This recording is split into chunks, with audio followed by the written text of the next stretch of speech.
Good evening. Tonight we're stepping into a quiet sort of mystery, one that has always been with us even when we've barely noticed it.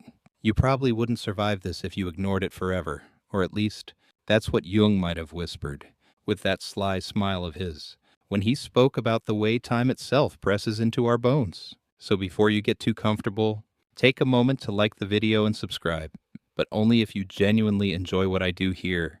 Tell me where you're listening from tonight and the local time on your clock. Now, turn off the lights, maybe switch on a fan for some soft background noise, and let's begin tonight's journey together. I've always thought it strange how little attention we pay to the very moment of our arrival. We remember birthdays. Of course, we buy cakes and light candles. We even argue about which star sign we fall under, but rarely do we pause and wonder if the season itself, the subtle mood of the earth, might have whispered into our skin the day we were born. Jung believed that this wasn't mere whimsy. He insisted that time, like nature, carries its own pulse, its own pattern, and that we inherit some of that pattern simply by stepping into the world at a particular point in its rhythm. It's as if January or June were not only dates in a calendar, but doorways through which certain energies flowed, energies we could not help but breathe in as our first taste of existence. When I think back on my own story, I often imagine the moment the air touched my lungs for the first time. Was it cold? Did the light stream in low through frosted windows? Or did cicadas buzz loudly outside the hospital walls? These details seem trivial, yet they carry a flavor. Think about your own month of birth. Was it a time of endings? Of harvests? Of stillness? Or was it a time when blossoms exploded across trees? Or when people huddled indoors away from icy winds? Jung's idea was that all of that imagery is not just decoration, it's the background music that your psyche has been dancing to since your very first breath. The thought makes me laugh sometimes, in a quiet, amused way. Imagine someone born in August striding about like a miniature monarch, declaring at the age of 5 that they should be the leader of the playground, or a January-born infant already frowning, as though life required serious reflection before playtime could begin. It's a joke? Of course, but only half a joke. I've met enough people to notice that these symbolic archetypes do sneak into daily life, shaping the smallest quirks. As I drift into these reflections, I realize how often older people have already known this truth without naming it.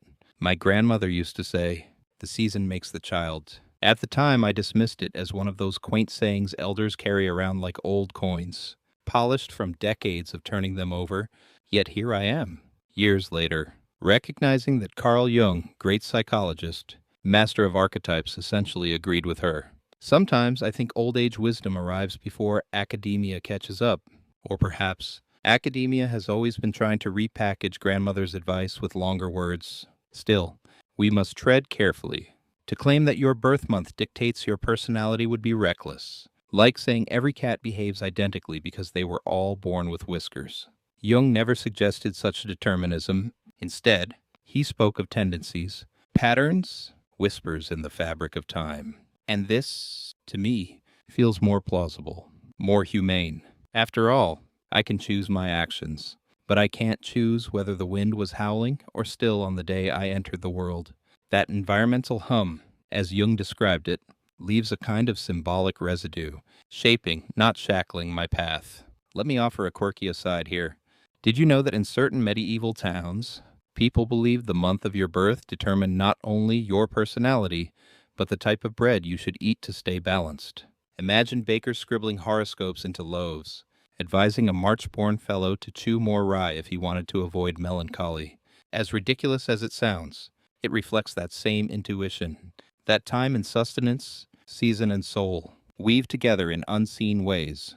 Academic historians would debate whether such practices were superstition or early psychology, but I find it charming that even bread carried symbolic weight. And here comes the first hint of sarcasm, gentle though it may be, if time itself leaves fingerprints on us. Then perhaps I should blame my occasional indecisiveness not on my poor planning, but on the archetypal forces of my birth month. Sorry, I can't choose dinner tonight, it's simply the collective unconscious meddling again. I suspect that excuse won't hold water in most restaurants. What fascinates me most is how Jung positioned all of this within the larger story of archetypes.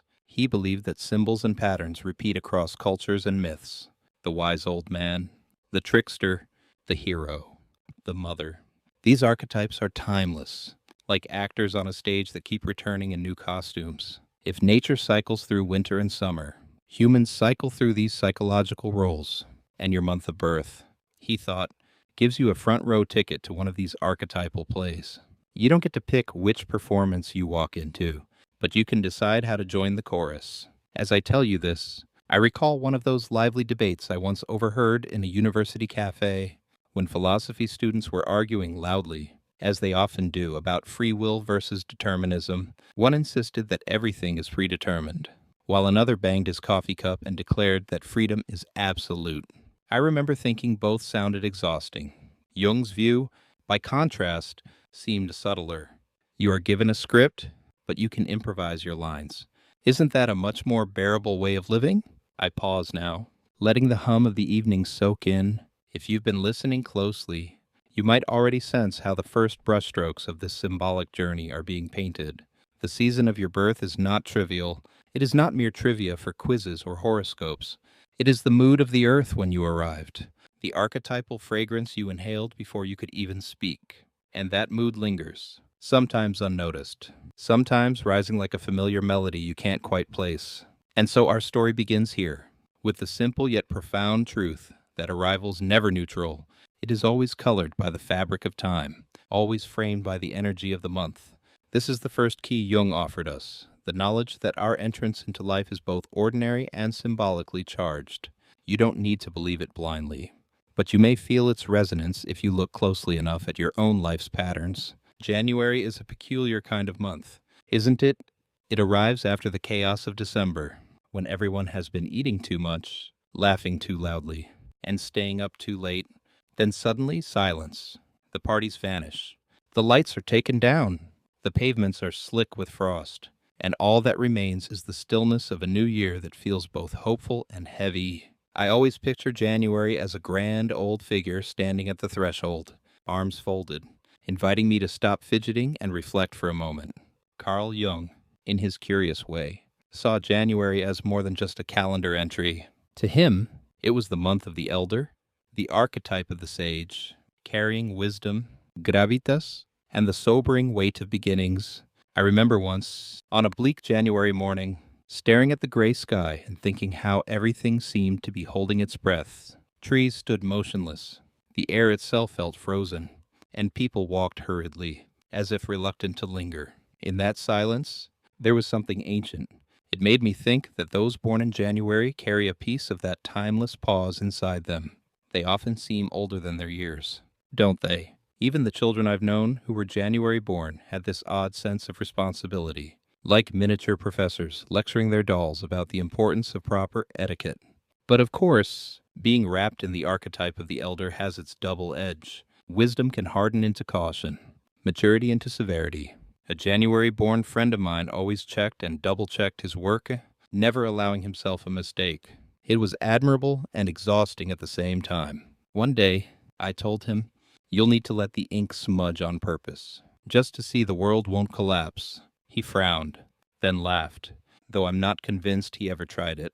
There's a quirky little fact that always makes me smile. In ancient Rome, January was named after Janus, the two-faced god who could look both backwards and forwards at once. Symbolically, it makes perfect sense. Those born in this month often feel the tug of the past while gazing into the horizon of the future. They live at a crossroads. It's a wonderful gift. But it can also mean they never quite settle, always carrying yesterday in one pocket and tomorrow in the other. Perhaps that's why so many New Year's resolutions are made in January, because it's a month ruled by the figure who sees both where you've been and where you're going, and demands you to make a choice. Now, I must admit something. January has never been my favorite month. It feels like the world is recovering from a hangover, trudging forward in a kind of gray lethargy, and yet, I've learned that it's precisely this quietness that hides a hidden treasure. There is space in January. While summer months overflow with noise and winter holidays brim with distraction, January whispers, slow down, reflect, rebuild. And that, perhaps, is why Jung linked it with the archetype of the sage, the one who listens, who pauses, who knows that wisdom is rarely found in frantic motion. Of course, wisdom doesn't always make someone cheerful. Here's a light joke to prove the point. Spend an hour with a January-born elder, and you'll either leave with profound life advice or with a to-do list longer than your arm. Sometimes both. I once asked a January-born aunt for baking tips and ended up receiving not only a recipe but also a 15-minute lecture on financial planning. Such is the way of those who carry the elder's mantle. They see connections others miss, and they cannot resist passing them on. Yet Jung would caution us not to box people too tightly. The archetype of the elder is an invitation, not a prison sentence. It says, you may be naturally inclined towards reflection, towards planning, towards depth, but you are free to choose how to live it. And that's the heart of the matter. I often think of individuation, Jung's favorite concept. As a dance, you step in rhythm with the music you've been given, but you also add your own flourishes. Those born in January may hear the solemn drumbeat of wisdom more strongly than others. But whether they march or waltz to it, that's entirely their own artistry. An academic expression sometimes debated in psychology circles is temperamental predisposition. It's the idea that people are naturally inclined towards certain moods or behaviors, but not bound by them. This seems to echo exactly what Jung implied with his symbolic months. A January-born person may be predisposed to caution, depth, or seriousness, but these are starting points, not endpoints. I find that reassuring. It means you're not doomed to repeat the same pattern simply because you share a birth month with the Roman god of two faces.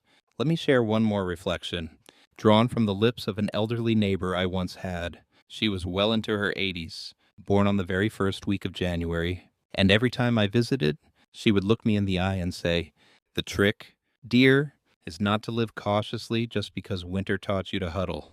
You must step outside, even if it's cold, or you'll never see the first snowdrops bloom." Her words lingered with me because they captured the paradox of January perfectly, the wisdom of caution, balanced by the courage to venture into new beginnings.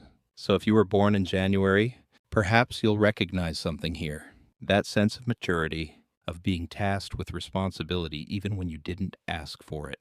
That quiet depth, that ability to reflect before speaking, that natural gravity that draws people to trust you, but also, perhaps, you'll notice the shadow, the tendency to overthink, to withdraw, to carry burdens so heavily that you forget the simple joy of play.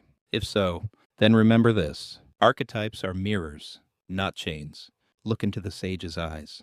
But don't forget to wink back and occasionally misbehave. February always feels like a liminal space to me, caught between the rigid chill of January and the first faint hints of spring in March. It's a month that seems to resist being defined, sometimes short and sharp, sometimes dragging with a leap year's extra day, always slightly unsettled.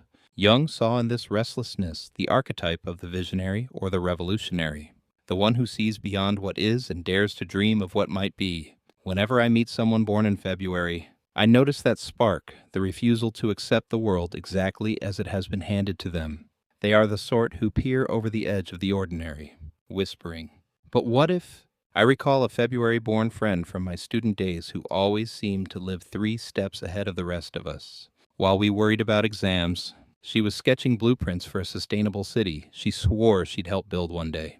She would tilt her head, her eyes bright, and say, "Why not?" And though the rest of us laughed, part of me believed she could actually pull it off. That's the visionary energy, a refusal to see walls where there might be doors. Of course, visionaries live with their own peculiar struggles. Ideas pour in endlessly, but reality often fails to keep pace. I once joked with my friend, "You've got so many plans. You'll need an extra leap year every year just to try them all." She laughed, but later admitted that sometimes her imagination felt like both a blessing and a burden. That's the shadow of February's archetype, the risk of floating too far above the ground, where dreams glitter, but food still needs cooking and bills still need paying. Here's a quirky fact that fits perfectly. February was once considered an unlucky month in ancient Rome, so much so that it was set aside for purification rituals. They called it Februa, meaning cleansing. Isn't it curious that the month associated with vision and rebellion also began as a time of ritual renewal? Perhaps that's the point, to envision something new, You often have to sweep away the dust of what no longer serves. February-born people, in my experience, are natural purifiers. They burn away stale habits and demand fresher ways of thinking. I can't help but notice, too, that many great innovators and reformers seem to carry this restless February energy. It's almost as if they could sense the world needed shaking and took it upon themselves to do the rattling. And yes, sometimes it drove people mad. Being around visionaries can be exhausting, a bit like standing next to someone who keeps pointing at invisible fireworks. But it's also exhilarating, because they remind us that the limits we assume are rarely fixed. One old saying comes to mind, passed on by a teacher I had who was born in February: "If you're not misunderstood, you're not trying hard enough." He chuckled as he said it, but there was a core of wisdom in that cheeky line. Visionaries often live with misunderstanding, because they speak a language of possibility rather than certainty. At times, this can feel lonely, and I think that's something February-born people quietly carry, the ache of seeing further than those around them. Academics like to debate the term creative maladjustment. It sounds unfriendly, but it describes the refusal to adapt to a flawed status quo. February-born visionaries embody that principle. They don't fit easily into rigid systems, and frankly, they're not supposed to. Their task is to resist comfort when comfort means stagnation. Sometimes society frowns at them, muttering about daydreamers and rebels, but give them enough time. And often you'll find their ideas were simply ahead of schedule. And yes, February has its sense of humor. Imagine a month that insists on being shorter than all the others, but every few years says, "Surprise, I've brought an extra day." It's the only month with a built-in rebellion against the calendar itself. Doesn't that just fit the archetype perfectly? The very structure of February says, "I won't play by the same rules as the rest." I think that's why people born in this month often grow up with a quiet insistence on difference. They don't just want to be themselves, they need to be themselves, or else they feel suffocated. I once knew a February-born artist who painted murals across abandoned buildings in the city. One night, as we passed by one of his works, I teased him, "Aren't you afraid someone will paint over it?" He shrugged and said, "If they do, I'll just paint again." Art isn't meant to last, it's meant to keep happening. That line stuck with me. It felt like the purest expression of February's archetype, the courage to create, destroy, and create again without fear of permanence. Still, balance matters. Jung warned that when the visionary archetype falls into shadow, it can tip into detachment or disillusionment. Dreams can sour into cynicism when the world resists change. I've seen February-born friends become frustrated, retreating into solitude or bitterness. The challenge is always to bring those visions down to earth, to weave the dream into the fabric of daily life. Otherwise, it remains a beautiful sketch never built into a city. So if you are February-born, or if you love someone who is, remember this: they are not difficult simply for the sake of it. They are responding to something you may not yet see, a possibility hovering on the edge of reality. Their task is to coax it into being, even if that means stumbling along the way. And the rest of us, our task is to listen, because sometimes, hidden in their defiant laughter or restless sighs, lies the future waiting to unfold. March has always felt like a month that can't quite make up its mind. One day the air is sharp with the lingering bite of winter, and the next the sunlight spills a little warmer, tricking daffodils into opening too soon. I think of March as a door half open, swinging between seasons. Jung saw in this in-between state the archetype of the reborn or the awakener, the figure who emerges from shadow into light, from stillness into movement. People born in March seem to carry this duality inside them, a deep sensitivity to endings and beginnings, and an almost uncanny ability to reinvent themselves when the world least expects it. I remember once walking through a park in March, the ground still soft with melted frost, when I saw a child laughing as he stomped in puddles. His mother sighed, muttering about ruined shoes, but I couldn't help noticing the sheer joy on his face. That's March energy to me, messy, unpredictable, but brimming with renewal. People born under this month often seem to have that same spark, a willingness to dive into the mud because they know something beautiful will grow from it later. Of course, this sensitivity can also make life complicated. A March-born friend of mine was forever reinventing herself, new haircuts, new studies, new relationships, each one greeted with the zeal of a fresh spring. I teased her once, saying she was like a phoenix on fast forward, burning and rising again before the ashes had cooled. She grinned and said, "Better ashes than boredom." That light-hearted reply masked something serious. March-born souls often feel things with such intensity that standing still becomes unbearable. Here's a quirky little fact. In old folk traditions, March was sometimes called the stormy month because of its unpredictable weather. Sailors dreaded its gales. Farmers both feared and welcomed its rains. Symbolically, it makes sense. People born in March often carry storms within them, flashes of passion, bursts of creativity, sudden tears, sudden laughter. It can be a little dizzying for those around them, but it's also what makes them so alive. There's an old age wisdom I once heard from a gardener, herself a March child. She told me, "You can't force a seed to bloom before it's ready, but when it decides to rise, it does so with unstoppable force." That line, spoken with mud still under her fingernails, felt like a parable for every March-born person I've known. They take time in the dark soil of thought and feeling, and then suddenly, growth, light, transformation. If you're close to one of them, you'll often find yourself stunned by their ability to emerge from pain or confusion into something entirely new. Academics sometimes use the term liminality to describe this threshold state, neither here nor there, poised between what has been and what is to come. March is the very embodiment of liminality, and March-born individuals often reflect it in their lives. They might feel like outsiders at times and not quite belonging to one world or the next. Yet this position allows them to see connections others miss, to bridge the gap between opposing states of being. I must confess, though, that March energy can be exhausting. I once joked with another friend born in this month, "You've reinvented yourself so many times. I've had to update your contact name in my phone 4 times this year." She rolled her eyes, but admitted that staying the same felt like suffocation. That's the shadow side. The risk of scattering energy, of never fully grounding in one identity before chasing the next. Jung might have smiled knowingly and reminded us that transformation is valuable, but integration is essential. And yet, I can't help admiring the courage it takes to live that way. March-born people embrace change rather than fear it. They dive into emotional waters others might avoid.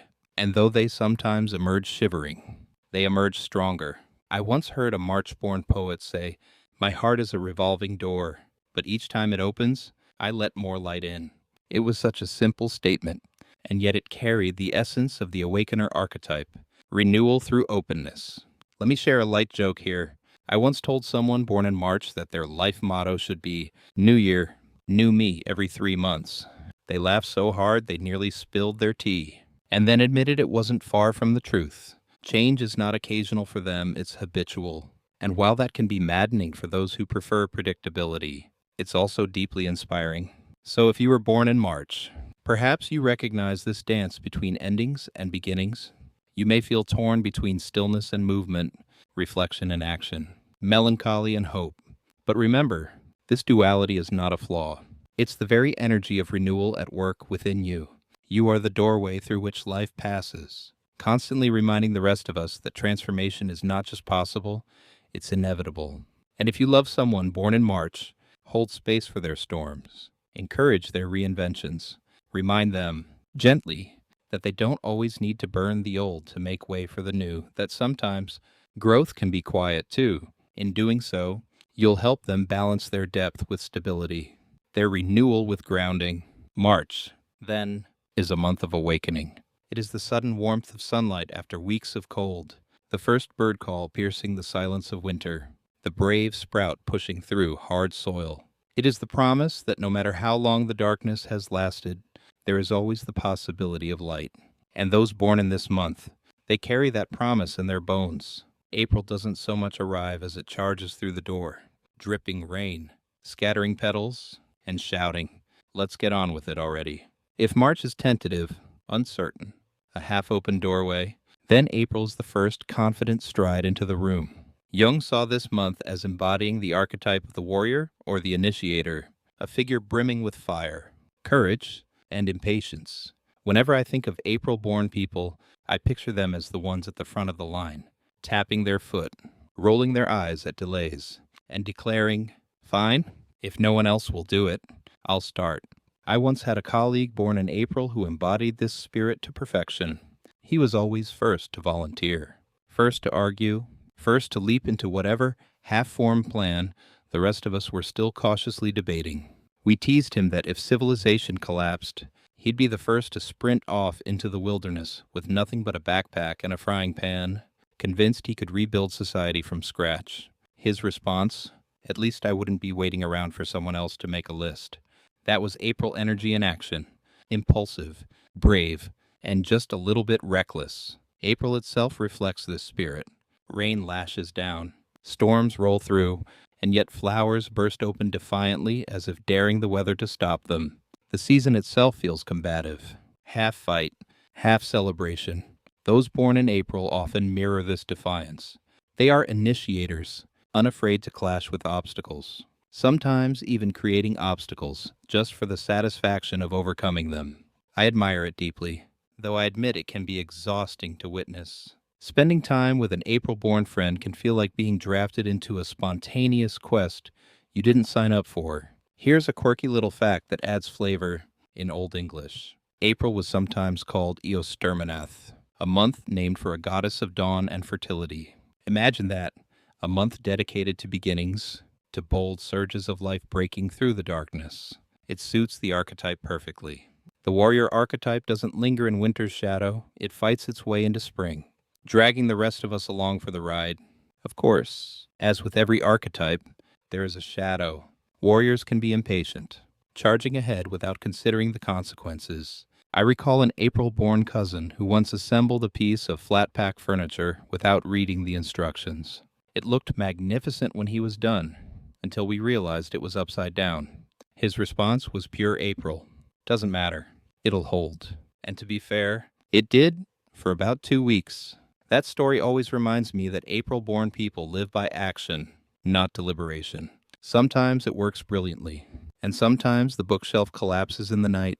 There's an old age wisdom I once heard from a retired soldier, himself born in April. He said, "Courage isn't about running headlong at the enemy. It's about knowing when to put the sword down and wait." That struck me as a lesson every April soul needs to hear. The warrior's instinct is to act, but the deeper wisdom lies in balancing action with discernment. Without it, bravery becomes burnout. Academics sometimes talk about approach motivation, the psychological drive to move toward goals or challenges rather than away from them. April-born individuals seem to embody this instinct naturally.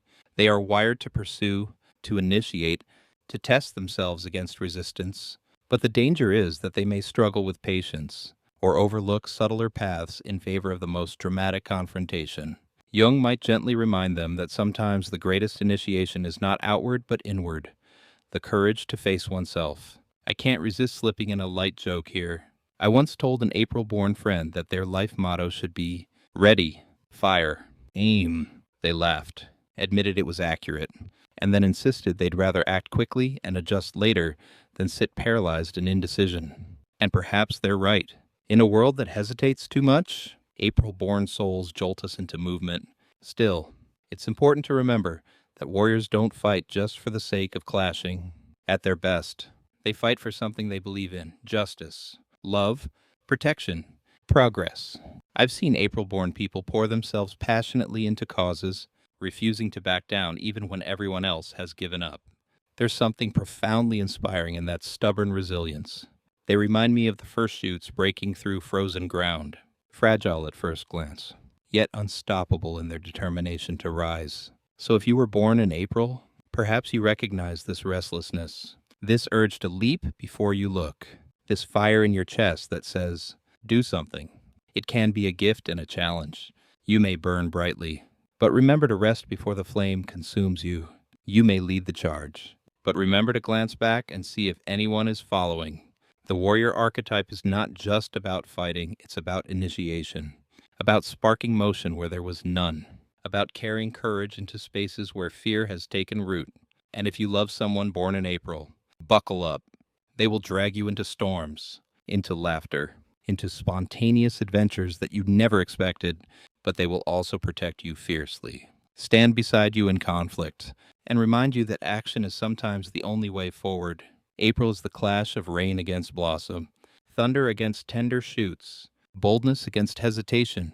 It is the month that says, wake up, begin, fight for what matters, and those born into its energy, they are the warriors who show us that life is meant to be lived boldly, even if it means assembling the bookshelf upside down along the way. May always strikes me as a month that finally exhales. After the storms and the clashes of April, May settles into something calmer, gentler, more deliberate. The days lengthen, the air warms, and nature seems to sigh with contentment. Jung associated this period with the archetype of the builder, or the lover of simplicity, a figure who embodies stability, patience, and the ability to create beauty in everyday life. People born in May often carry that energy with them. Grounded and steady, finding joy in the simple things others sometimes overlook. I remember one May-born neighbor who used to tend his garden with almost religious devotion every morning. Before most people had even had their coffee, he was out watering, pruning, and humming to himself. When I asked him once why he loved it so much, he smiled and said, "Because nothing rushes here. You plant, you wait, and you trust. The earth does the rest." It struck me then that this was the essence of May, an archetype that knows how to let things grow at their own pace without forcing them. May-born individuals often seem to have this same patience. They're not usually the ones racing ahead or reinventing themselves every week. Instead, they move with a steady rhythm, valuing loyalty, comfort, and the quiet pleasures of life. Sometimes, I envy that. I've watched May-born friends savor a simple meal, sit contentedly with a good book, or stroll without hurry while the rest of us dash around frantically. It's as if they know something we've forgotten, that life isn't a sprint. It's a slow cultivation. Of course, this groundedness has its challenges. Stability can become stubbornness. Comfort can turn into rigidity. I once teased a May-born cousin about how she always ordered the same dish at the same restaurant, and she retorted, "Why change what's already perfect?" Fair point, but it revealed the shadow of this archetype. Builders can cling so tightly to what's familiar that they resist change, even when change might be exactly what they need. Here's a quirky fact that adds color to the symbolism. In many cultures, May has long been celebrated as a month of fertility and blossoming. May Day festivals in Europe included dancing around the maypole, a symbol of growth and life energy. It's not difficult to see how this ties to the builder archetype. People born in May often channel their energy into creating, whether it's gardens, relationships, homes, or art. They thrive when they can nurture something into being, and they often leave behind tangible marks of their care. An elderly teacher I once knew, born in May, shared a reflection that has stuck with me. She said, "The most important lesson I learned is that the strongest walls aren't made of stone, but of patience." She wasn't talking about literal walls, of course, but about the way a life is built. May-born people often seem to grasp this instinctively. They build slowly but securely, laying foundations of trust and commitment that can endure far longer than any quick success. Academics sometimes debate the concept of hedonic adaptation, the idea that humans quickly return to a baseline of happiness no matter what happens. I can't help but think May-born individuals resist this pattern better than most. They seem able to sustain joy in small, consistent things instead of always chasing something bigger or newer. Perhaps it's their connection to the physical world, the taste of food, the feel of soil, the sound of birds that keeps them rooted in steady contentment. That said, I can't resist a light joke here. I once told a May-born friend that their life motto should be, "If it ain't broke, don't fix it. And if it is broke, maybe just use it as a flower pot." They laughed, admitted it was accurate, and then added, "At least I'd get more beauty out of it." That's May in a nutshell, turning even brokenness into something steady, something that can still bloom.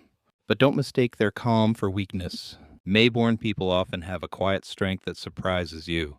They might not roar into the room or demand the spotlight, but when life throws storms their way, they stand firm like old oak trees. I've seen it many times, friends who endure hardship, not with dramatic speeches, but with steady resilience, the kind that carries them through without fanfare. Jung would probably nod at this and remind us that the builder archetype carries immense perseverance, even if it wears a gentle smile. If you were born in May, perhaps you recognize this part of yourself, the love of beauty and simplicity, the need for stability, the patience to build something lasting. But also, perhaps you know the shadow, the temptation to cling to what is safe. To resist the new out of fear, it might shake your foundations. Remember, the builder's greatest growth comes when they learn that stability isn't about refusing change, but about carrying your roots with you wherever you go. And if you love someone born in May, appreciate their steadiness. They may not be the loudest or the flashiest, but they will be there day after day, offering loyalty and quiet joy. They'll remind you to slow down, to savor, to plant seeds and wait in a world that often forgets how to pause. That is no small gift. May is the month when blossoms open fully, when fields turn green, when the earth itself seems to hum with contentment. It is not the fierce rebirth of March or the fiery initiation of April, but the calm assurance that life is flourishing, and those born under its skies, they are the builders, the ones who remind us that simplicity, patience, and devotion are not dull virtues, but the very foundations of beauty. June always feels like the world tipping into brightness. The days stretch almost lazily into evening. The air is light, and everything seems to shimmer with curiosity. Jung connected June with the archetype of the seeker, or the mediator, a figure who thrives on questions, connections, and the pursuit of understanding. People born in June often strike me as endlessly inquisitive, never quite satisfied with easy answers, forever chasing after the why and the what if. I once knew a June-born classmate who seemed incapable of walking past a closed door without asking what was behind it. If she wasn't physically opening it, she was at least imagining it. In lectures, she would raise her hand not to give answers, but to ask more questions, sometimes to the groans of everyone else. Yet, curiously, by the end of term, we all admitted her questions had led us to think in ways we never would have on our own. That is June energy, playful, probing, a mind like a lantern swinging into hidden corners. June-born individuals often have a youthful quality about them, even into later years. They carry a kind of restlessness that keeps them lively, sometimes charming, sometimes exhausting. One of my favorite light jokes to make about them is, a June-born person doesn't just read a book, they read the footnotes, then Google the author, then write an essay about how the preface could have been better. When I made this joke to a June-born friend, he grinned and said, "Well, someone has to keep the author honest."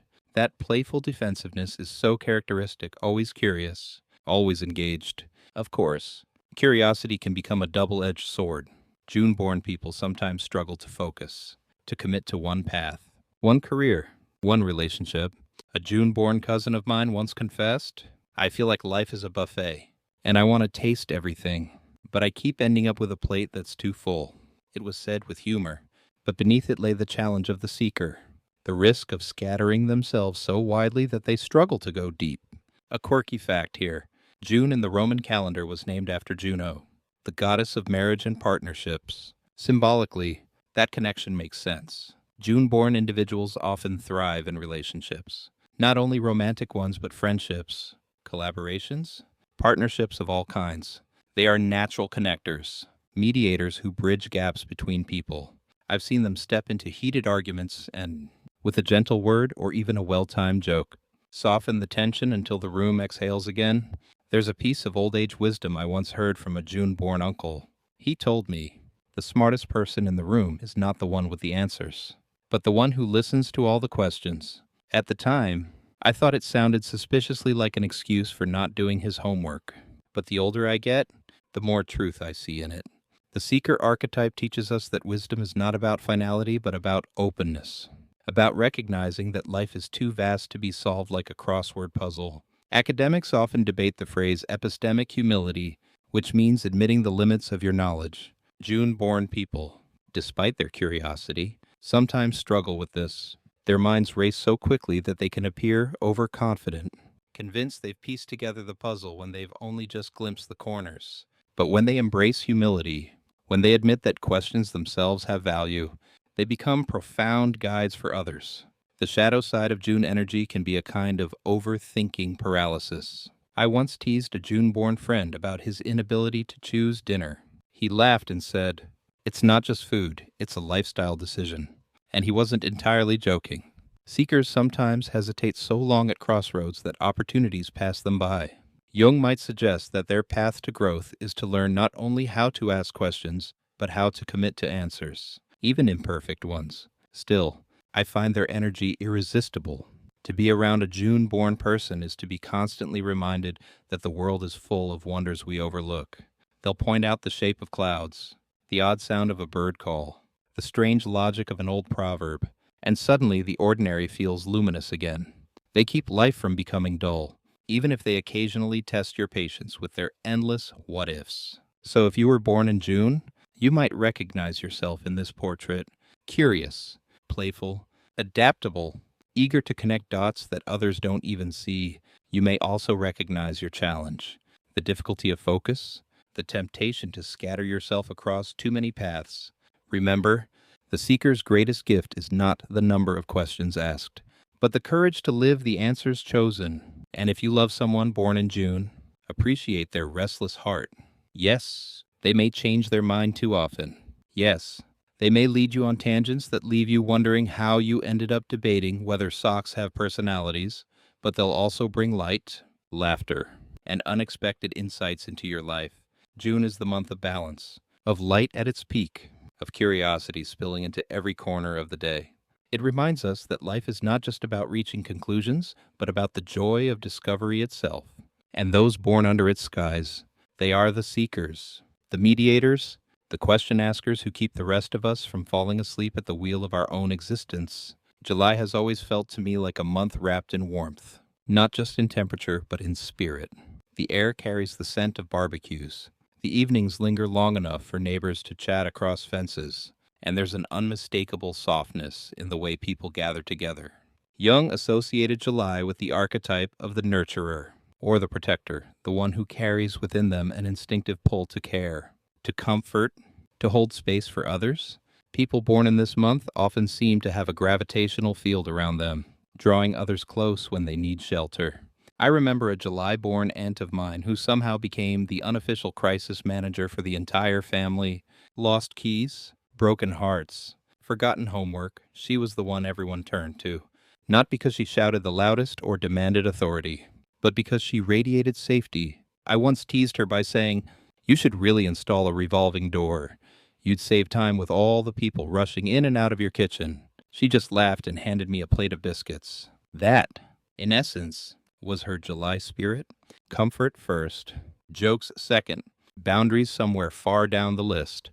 The month itself mirrors this energy. July is often the heart of summer, when families gather for holidays, when traditions bloom, when old memories are revisited. It is a time of warmth, both literal and emotional. People born in July often carry this atmosphere inside them, valuing family, roots, memory, and loyalty above all else. They are the storytellers at the dinner table, the ones who keep old photographs in boxes, the ones who remember everyone's birthdays without needing to check Facebook. Of course, the nurturer archetype has its shadow. Caring for others can easily slide into neglecting oneself. I once noticed my aunt looking tired and asked when she last had a day to herself. She shrugged. "Oh, I don't have time for that." There was a faint sadness in her tone, as though rest had become a luxury she wasn't allowed to claim. July-born people often walk this line, pouring so much into others that their own wells run dry. Here's a quirky fact that ties in beautifully. In folklore, July was once thought to be a month when spirits of ancestors drew close. Families would light fires or leave offerings to honor them. Whether or not you believe in such rituals, the symbolism is telling. July is about memory, continuity, and care across generations. No wonder those born in this month often feel such a strong link to heritage and tradition. One July-born friend of mine always insisted on cooking her grandmother's recipes, even if the rest of us begged for something lighter in the heat. She'd smile and say, "It's not about the food, it's about remembering her." That line struck me. For July-born people, care is rarely practical alone. It is emotional, symbolic, steeped in history. When they nurture, they weave past and present together. There's an old age wisdom I once heard from a July-born neighbor in her 70s. She said, "Don't confuse being strong with being silent. Sometimes the bravest thing is to admit you're tired." It was advice she never seemed to follow herself, but her words resonated.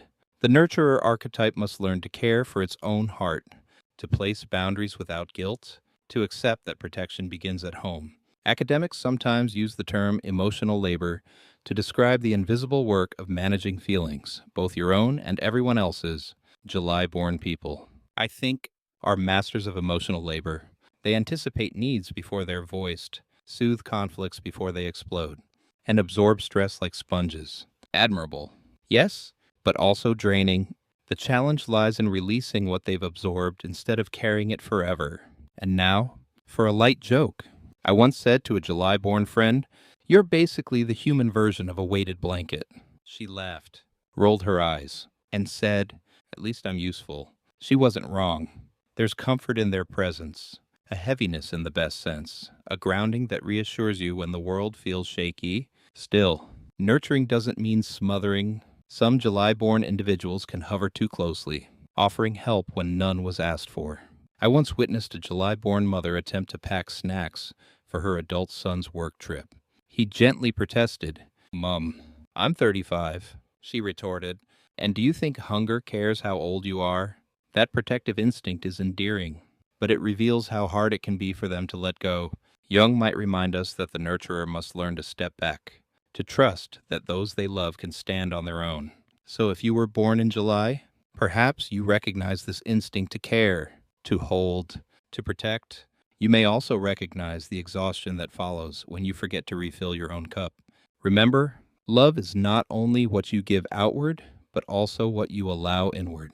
And if you love someone born in July, cherish their loyalty and compassion, but encourage them gently to rest, to laugh, to care for themselves as fiercely as they care for others. July is warmth embodied, the sun lingering on the horizon, families gathered around tables, laughter echoing through summer nights.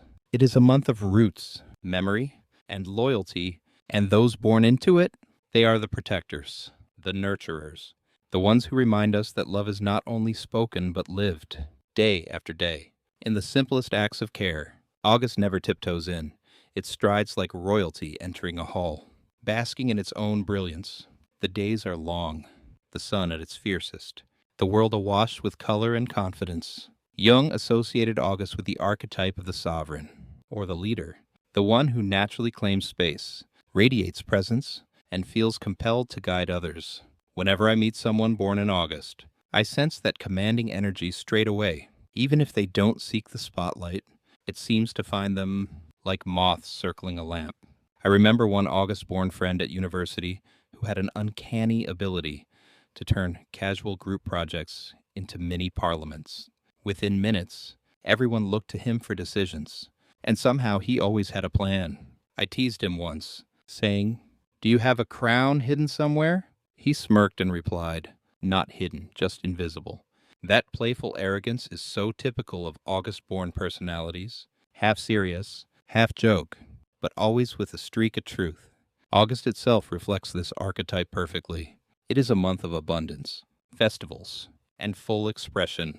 Crops ripen, communities celebrate, the air vibrates with confidence. People born in this month often carry that same vibrancy, as though they were born at the height of life's radiance. They walk with a certain assurance, a sense of being chosen for something larger than themselves. Of course, leadership comes with its pitfalls. The sovereign archetype, in shadow, can tip into pride or control. I've known August-born individuals who felt hurt when others didn't immediately rally to their cause, as though the absence of followers was a personal insult. One even admitted, half laughing, "It's not that I always want to be in charge. It's just that I can't stand chaos." That honesty captures the tension perfectly. Their leadership instinct isn't just ego, it's a drive to create order, to make things work. Here's a quirky fact worth noting. In ancient Egypt, the flooding of the Nile often occurred in August, an event that literally sustained civilization. Kings and rulers were praised during this time for ensuring prosperity. The symbolism couldn't be clearer. August energy is about sustenance, radiance, and the responsibility that comes with power. There's an old age wisdom I once heard from an August-born mentor of mine. He said, "If you think leadership is about being served, you've mistaken the throne for a chair." It struck me deeply. True sovereigns, he explained, don't just bask in recognition, they carry burdens for others. And that I think, is the secret August-born lesson. Their role is not to dominate, but to empower, to channel their natural presence into service. Academics sometimes discuss the concept of charismatic authority, a kind of power that arises not from official titles, but from personal magnetism. August-born people often radiate this effortlessly. It's why they're the ones friends instinctively turn to for guidance, why strangers notice them in crowds. Yet charisma can be a double-edged sword. It can inspire, but it can also isolate. People assume leaders are self-sufficient, when in reality they, too, need support and vulnerability. I can't resist adding a light joke here. I once told an August-born colleague that if he were an app, he'd be leadership too. Zero? Now with extra spotlight? He rolled his eyes, but later admitted he secretly liked the idea. That's the thing about August energy. Even when they protest, they don't mind a little crown polishing. Still, it's important to remember that leadership isn't about grand gestures alone. I once watched an August-born mother soothe her child with a calm firmness that transformed chaos into peace in seconds. No throne, no speeches, just quiet authority rooted in love. That moment reminded me that sovereigns don't only rule nations, they lead households, friendships, even brief encounters. The essence is the same, guiding others through strength and presence. So if you were born in August, you might recognize this archetype in yourself, the natural pull toward leadership, the desire to make an impact, the pride that sometimes weighs too heavily. Your challenge is to balance authority with humility, vision with compassion. Remember, the brightest rulers are those who share their light, not hoard it. And if you love someone born in August, prepare for boldness. They may argue passionately, dream extravagantly, and occasionally boss you about, but they'll also stand beside you with unshakable loyalty, encouraging you to rise higher than you thought possible. August is brilliance embodied, long days, golden harvests, the fullness of life's energy. It is a month that teaches us about power and responsibility, pride and generosity, and those born beneath its blazing skies. They are the sovereigns, the leaders, the ones who remind us that true authority lies not in being admired, but in lifting others into their own strength. September has always struck me as a month of order. The wildness of summer softens. School terms begin, and the air takes on a crisp, purposeful edge. There's something about September that whispers, it's time to get organized. Jung associated this period with the archetype of the analyst, or the perfectionist, the one who seeks clarity, structure, and meaning through careful observation and method. People born in September often seem to carry this instinct, as though their very bones hum with the need to tidy chaos into patterns. I once shared a flat with a September-born friend, and to this day I'm convinced she considered clutter a personal insult. One evening, I left a pair of shoes by the door instead of tucking them neatly away. By the next morning, there was not only a polite note reminding me of the proper place for footwear, but also a color-coded diagram attached. I laughed so hard I nearly choked on my coffee. But beneath the humor was a deeper truth. September-born individuals often thrive when things are in their rightful place. Whether it's shoes in the hallway, thoughts in the mind, or feelings neatly labeled, September itself mirrors this energy. The harvest comes in, carefully gathered and stored. It is the time when abundance must be preserved, when plans are made for the colder months ahead. People born in September often echo this sense of preparation and foresight. They are planners, organizers, meticulous thinkers who find comfort in creating systems that last. Of course, the shadow of this archetype can be heavy. Analysts can become perfectionists, so focused on getting every detail right that they forget life's inherent messiness. I once teased my September-born friend. You know, imperfection builds character. She glared and replied, "That's exactly what people who can't draw a straight line say." Her wit was sharp, but her frustration was real. Perfectionism can feel like a cage, locking them into endless revisions and self-criticism. Here's a quirky fact. In medieval times, September was known as the barley month, the season when grains were harvested and brewed into beer. Imagine that, the month of careful planning rewarded by ale. It makes sense symbolically. Structure and labor eventually bring pleasure and celebration. September-born people often live by this pattern too. They work with dedication, sometimes to the point of exhaustion. But when they allow themselves to relax, they know how to savor it fully. An old age reflection I once heard from a September-born teacher has stayed with me. He said, "The world is rarely as neat as our notebooks. The trick is learning when to stop underlining and start living." His words carried the quiet resignation of someone who had spent too long chasing flawless order, only to discover that life doesn't always cooperate. That, I think, is the great lesson for September-born souls. Learning to embrace imperfection as part of the pattern, not a disruption of it. Academics often use the phrase cognitive closure, meaning the desire for firm answers rather than ambiguity. September-born people often lean towards this. They want clarity, certainty, solid ground. And yet, life often resists closure. Jung would likely smile and remind them that wholeness is found not in perfect answers, but in living with questions. Their individuation, their growth lies not in erasing uncertainty, but in learning to coexist with it. For a light joke, I once told a September-born colleague that if they were a piece of software, they'd be version 9. Nari. 9 almost perfect, but still running an update. They rolled their eyes, then later admitted they'd actually loved the joke because it implied progress. That's so typical of September-born personalities. They may groan at teasing, but secretly they take pride in striving for improvement. Still, the analyst archetype carries extraordinary gifts. September-born people often have minds like precision tools, capable of cutting through confusion to reveal clarity. They are the ones you trust to spot mistakes, to build solid plans, to see what others overlook.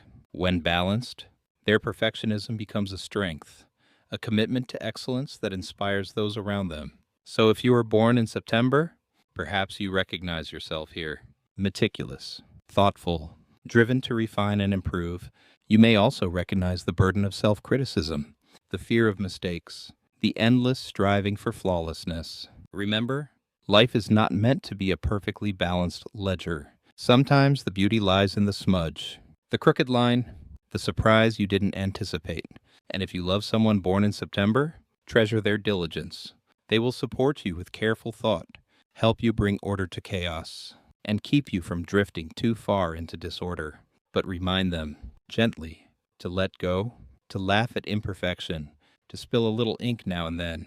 September is the month of harvest, of gathering and preparing, of clarity and discipline. It is the bridge between abundance and reflection.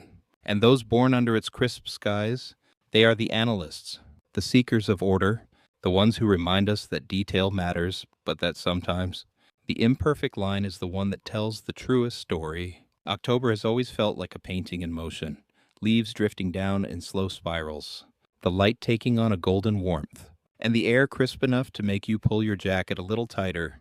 There's beauty everywhere in this month, but it's not a loud, showy beauty. It's balanced, harmonious, fleeting.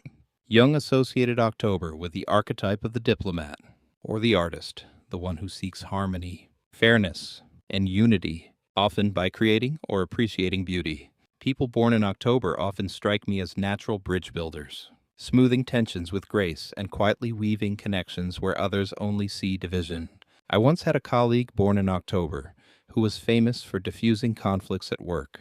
I remember one particularly heated meeting where two managers were on the verge of shouting. She leaned forward, smiled, and said, "I think you're both right, but in completely different ways." Somehow, both men stopped mid-argument, chuckled, and agreed to listen.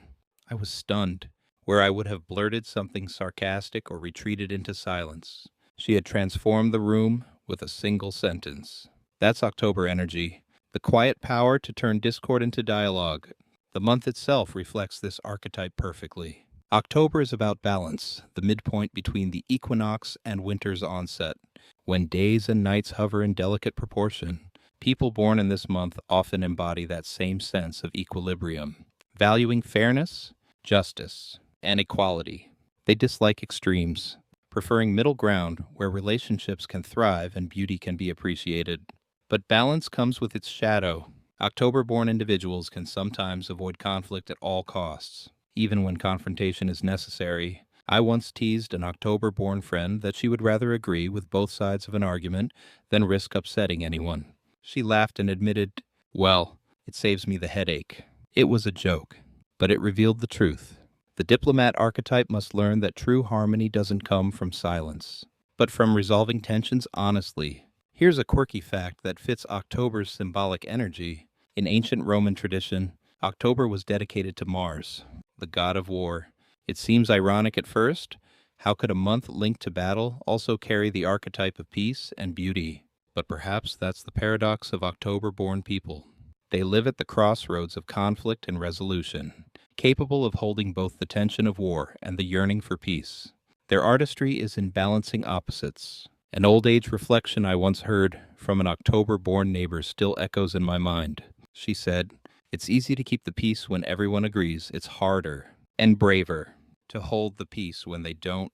She had lived through times of great social upheaval, and her words reminded me that the diplomat archetype isn't about avoiding storms, but about navigating them with grace. Academics often debate the idea of aesthetic judgment, the belief that our sense of beauty shapes how we view morality and justice. October-born individuals often embody this connection instinctively. They see fairness as something beautiful and injustice as something ugly. They feel disharmony not just intellectually but aesthetically, like a painting with the colors out of place. And when they act to restore balance, they do so with an artist's sensitivity. For a light joke, I once told an October-born friend that if she were a piece of technology, she'd be a conflict resolution app with built-in mood lighting. She laughed and said, "That's perfect. I'd mediate your argument and then dim the lights for dinner." That blend of humor and diplomacy was so characteristic of her, it made you smile even as you realized she was steering the whole interaction toward harmony. Still, artistry isn't only about smoothing over arguments. October-born people often have a natural eye for beauty, whether in painting, design, music, or simply arranging a table so it feels inviting. They may not always call themselves artists, but they live artfully, weaving small touches of elegance into everyday life. Jung might say that they carry the artist archetype in their soul, reminding us that beauty is not frivolous but essential to human flourishing. So if you were born in October, perhaps you recognize this part of yourself, the yearning for fairness, the instinct to mediate, the joy in creating beauty and balance. But perhaps you also recognize the struggle, the temptation to compromise too much, to avoid conflict even when truth demands it. Remember, harmony without honesty is only decoration. The real art is learning to stand firm while keeping grace intact. And if you love someone born in October, treasure their sense of fairness and their gentle artistry. They will remind you to slow down, to appreciate small beauties, to see both sides of a quarrel. But encourage them to speak their truth boldly, to embrace conflict as part of true peace. October is the month of balance, of gold and crimson leaves, of soft light and delicate harmony. It teaches us that peace is not passive but active, not the absence of conflict but the creation of connection, and those born beneath its golden skies. They are the diplomats, the artists, the ones who remind us that beauty and fairness are not luxuries. They are the very fabric of a life worth living. November arrives quietly but with an unmistakable depth. The light thins, days shorten, and there's a hush in the air as though the earth itself is drawing inward. Fires crackle, rain falls more often, and conversations tend to move indoors.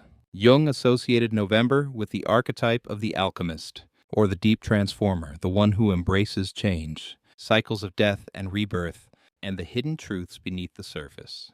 People born in this month often seem to carry an intensity that both unsettles and fascinates others, as though their very presence hints at mysteries not yet uncovered. I once knew a November-born artist who painted only in deep shades, blacks, indigos, and dark greens, insisting that light could only be appreciated if shadow was fully honored. When I asked him why he never used brighter colors, he smiled and said, "Because gold looks brighter against black." That, I think, captures November energy perfectly, an instinct to dive into the depths, not to wallow, but to reveal the hidden glimmers waiting there. The month itself is symbolic of endings and transitions. In many cultures, November is linked with remembrance, rituals for the dead, and preparations for winter. Those born under its skies often mirror this inward. Transformative energy? They are not content with surfaces. They ask piercing questions, dig into the roots of problems, and often undergo profound personal metamorphoses throughout life. But with transformation comes challenge, eh? The alchemist archetype can sometimes fall into obsession, becoming consumed by the very shadows they seek to understand. A November-born friend once admitted she sometimes felt like she was always burning down and rebuilding. Her life, she said with half a laugh, felt like an endless series of renovations. There was humor in her voice, but also a quiet weariness. Transformation is powerful, yes, but exhausting if it never finds resolution. Here's a quirky fact. In medieval Europe, November was considered the blood month, the time when animals were traditionally slaughtered before winter. Though grim, the symbolism is striking. November forces hard choices, preparation for survival, and the acceptance of endings. November-born individuals often carry the same intensity, a willingness to confront uncomfortable truths, to cut away what no longer serves, to face endings in order to create beginnings. An old-age reflection I once heard from a November-born elder struck me with its blunt honesty. She said, "You don't really know yourself until you've sat with your own darkness." She had lived through grief and hardship, and her words carried the weight of experience. November-born souls often seem to understand this instinctively. They aren't afraid to look at pain or loss because they know it holds the seeds of transformation. Academics sometimes debate the concept of post-traumatic growth, the idea that individuals can emerge from suffering with greater strength, wisdom, and depth.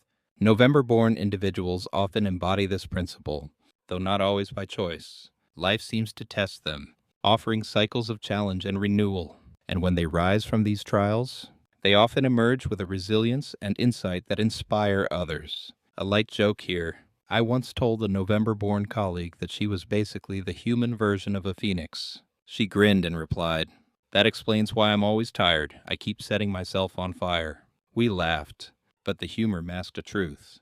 Transformation is hard work, even when it becomes second nature. Still, the alchemist's gift is profound. November-born individuals have the ability to take pain and transmute it into wisdom, to take endings and transform them into beginnings.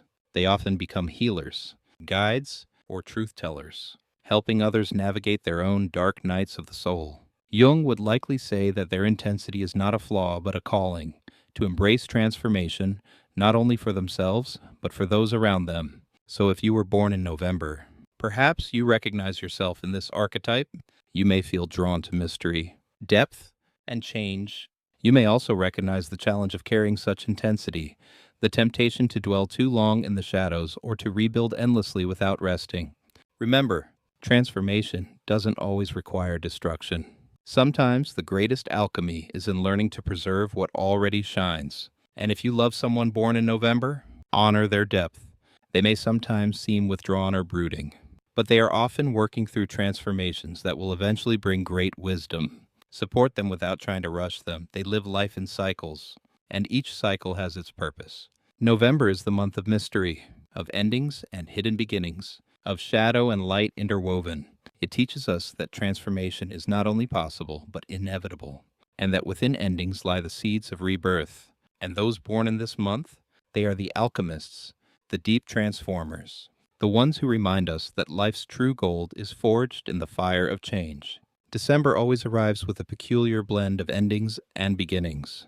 The year exhales its final breath, yet candles are lit, gatherings are held, and hope for renewal flickers in the cold. Jung associated December with the archetype of the wise teacher, or the visionary sage, the one who reflects on the past with gravity while looking toward the future with optimism. People born in this month often carry a curious mix of maturity and childlike wonder, as though they were born standing at the crossroads of what has been and what could be. I once knew a December-born lecturer who would begin every term by telling his students, "Don't just learn what I say, learn how to outgrow it." At first, we thought it was a trick to make us take more notes, but over time it became clear that he meant it. He wanted us to think for ourselves, to move beyond his wisdom. That, I think, is December energy, the instinct to guide others not into dependence but into independence, to share insight while leaving space for growth. December itself mirrors this archetype.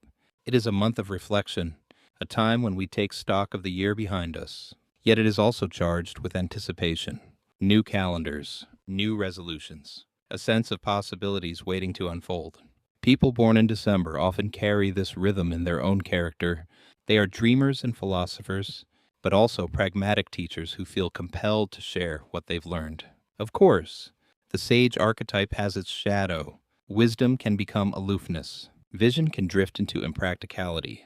I once teased a December-born friend that he was so busy planning for the future he forgot to eat lunch. He chuckled and admitted, "Fair enough, but the world needs dreamers, or we'd all still be living in caves." The joke softened the truth. December-born people sometimes live so high in the realm of ideas that the ordinary business of daily life feels like a chore. Here's a quirky fact that adds to the symbolism.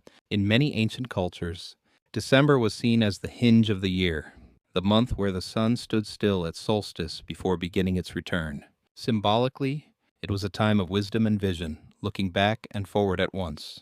December-born individuals often seem to live at this hinge point, constantly balancing memory and anticipation. An old-age reflection I once heard from a December-born elder has never left me. She said, "Hope isn't a promise, it's a practice. You have to choose it, even when the night is longest." Her words carried the calm certainty of someone who had weathered winters both literal and figurative. December-born people often have that gift, the ability to hold hope even in darkness, to point to the faintest glimmer and say, "Look, there it is." Academics sometimes debate the term teleological orientation, the tendency to view life through the lens of purpose and direction. December-born individuals often embody this naturally. They sense meaning in stories, patterns in history, and purpose in their own journey. Yet this orientation can weigh heavily if life doesn't unfold as they envisioned. Jung might remind them that wisdom lies not in predicting the path, but in adapting to it with grace. For a light joke, I once told a December-born friend that their autobiography would be titled, "The World According to Me," with footnotes for the future. They laughed and, without missing a beat, replied, "I'll put you in the acknowledgments." That blend of humor and vision is so typical, always a twinkle of playfulness alongside the gravitas. Still, the sage is not just about ideas. At their best, December-born individuals anchor wisdom in lived experience. I recall watching a December-born grandmother teaching her grandchildren how to knit. As she guided their clumsy hands, she told them stories about her own childhood winters. It wasn't just instruction, it was legacy. That's the true gift of the sage archetype, passing on not only knowledge but meaning, weaving past and future together through the present.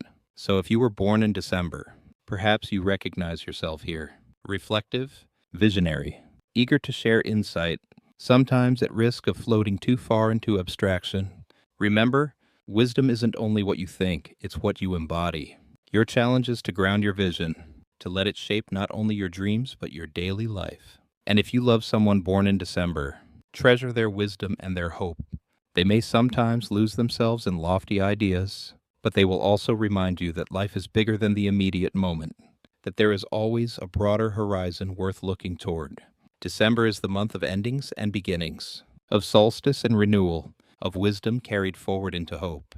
It teaches us that vision must be anchored, that reflection must lead to action, that hope is a practice as much as a feeling.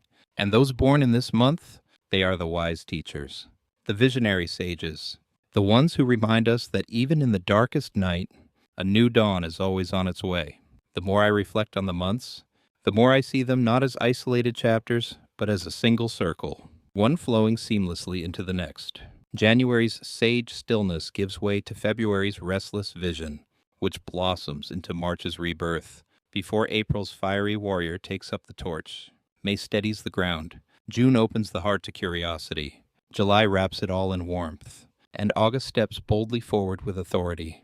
Then comes September with its measured order, October with its balanced grace, November with its transformative depth, and December with its lantern of wisdom. It is not 12 fragments, but a continuous rhythm, a cycle of archetypal energies spinning through the year and mirrored in our lives. I often imagine it like a great wheel turning silently in the sky. We step onto it at the moment of our birth, but the wheel keeps moving, inviting us to meet every archetype, not just the one most closely tied to our month. Jung, I think, would remind us that no archetype belongs to us alone. They are all within us, waiting to be awakened at different times. A January-born may learn July's warmth when parenthood arrives. A fiery April-born may discover November's depth after heartbreak. Life ensures that eventually, every spoke of the wheel touches our path. One autumn evening, I was sitting with a group of friends, each born in different months, and we began comparing the archetypes as though trading cards. The July-born friend laughed, saying, "So I'm the blanket, you're the fire, and she's the crown." We chuckled, but as the conversation went on, something shifted. We realized we weren't just joking. We were recognizing how each of us brought a piece of the year's energy into the room. Together, we formed a miniature calendar, a living map of time itself. Here's a quirky fact that fits this beautifully. The ancient Celts celebrated the year as a circle, marking festivals at key points that divided light and dark. They believed that time was not linear, but cyclical, spiraling back on itself. That imagery resonates strongly with Jung's view of archetypes, not as rigid boxes, but as recurring patterns. To live consciously, he suggested, is to see the circle, not just the point at which we stepped in. Of course, cycles can be comforting, but they can also feel repetitive. A September-born perfectionist may sigh, "Why do I always end up here again, facing the same mistakes?" But perhaps the answer lies in seeing it not as a return, but as a spiral. Each repetition at a higher level of awareness. Old age wisdom often says, life keeps giving you the same lesson until you learn it. I once heard an elderly man, born in March, put it even more plainly. Seasons come round again, but you're not the same tree each time. His words made me smile. Yes, the storms return, but with deeper roots and broader branches, we weather them differently. Academics often use the term holistic integration to describe the process of weaving disparate elements into a unified whole. That, I think, is what this circle of months symbolizes. We are not meant to live as one archetype alone. We are meant to move through them all, sometimes gracefully, sometimes awkwardly, until we begin to recognize ourselves not just as January or August or October, but as a shifting composition of them all. For a light joke, I once told a friend that if life really is a wheel of archetypes, then my own must be stuck at the coffee-dependent stage. He laughed and replied, "That's not on Jung's list, but it should be." Perhaps he was right. Maybe every age adds its own archetype to the cycle. Still, the essential point remains. Time is not neutral. Each month carries a mood, a rhythm, a symbolic imprint. And by noticing them, we deepen our understanding of ourselves. But more than that, by seeing the circle, we learn compassion. When I encounter someone with qualities I don't recognize in myself, an April-born's fire, a November-born's intensity, I remind myself that I, too, will meet those energies in some form, if not now then later. The circle ensures it. So if you've been following this journey, perhaps you see your own month more clearly now. But perhaps you also see the months around it, the way they flow into one another, the way each archetype holds a piece of the whole. You are not just your birth month, you are part of the circle, walking with energies that rise and fall like tides. And if you love someone whose archetype feels opposite to yours, take heart. Opposites are part of the same wheel. The perfectionist needs the dreamer. The warrior needs the nurturer.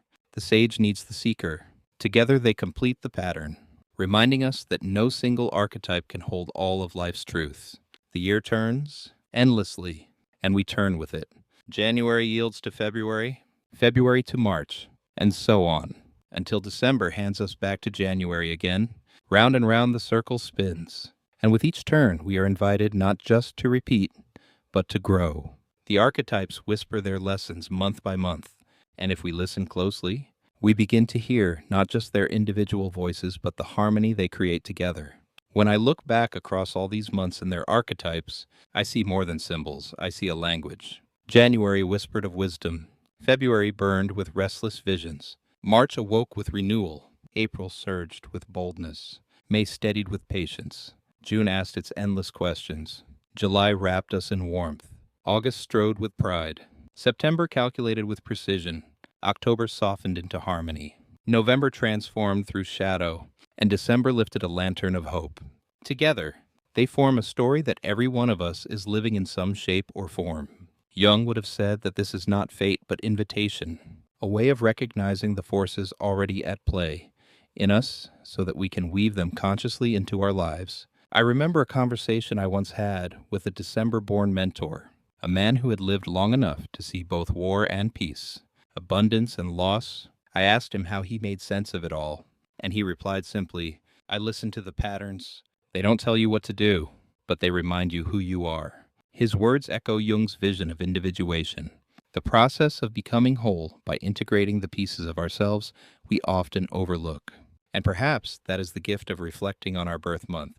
It points us to those pieces, inviting us to claim them. Yet wholeness never comes from archetypes alone. It comes from choice. I've known April-born warriors who learned to rest, July-born nurturers who discovered boundaries, November-born alchemists who finally stopped burning everything down.